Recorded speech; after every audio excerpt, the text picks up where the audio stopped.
The motion before us that we should refer the entirety of the saga to our ethics, code of conduct, and public petitions to revert back to us. But let me just read this for the record. Even the first time the issue came up here, our distinguished sister was not even speaking from her seat. And that was when we tried to call her to order. I think part of the problem is when people come from courts, court-declared senators, they miss the orientation.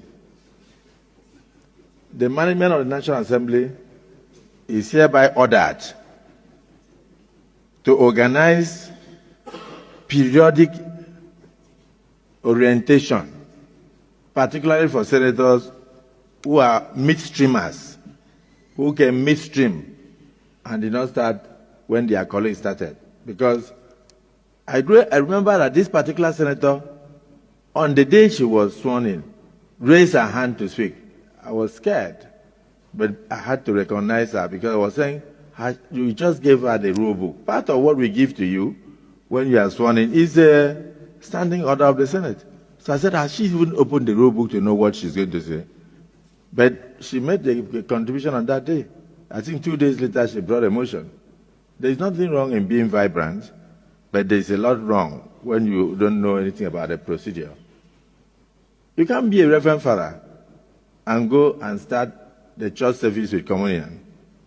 You must lay foundation. So let me refer you to section 66 of our rule book. Section 66, subsection 1. It says, the President of the Senate or the chairman, maybe while sitting as chairman of committee of the whole,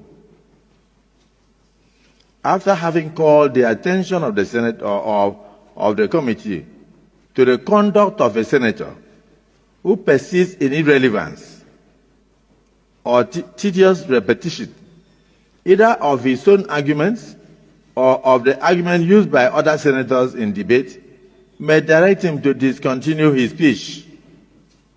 So even when you are talking, the Senate President has a right to ask you to discontinue your speech.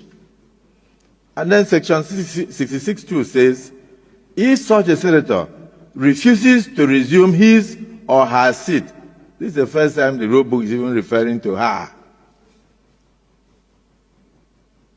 the President of the Senate, or in the case of sitting as chairman of committee of the whole, shall order such a senator whose conduct is grossly disorderly to withdraw immediately from the Senate during the remainder of that day's sitting. The President of the Senate shall order such a senator to withdraw in the event that he views her conduct or his conduct to be disorderly.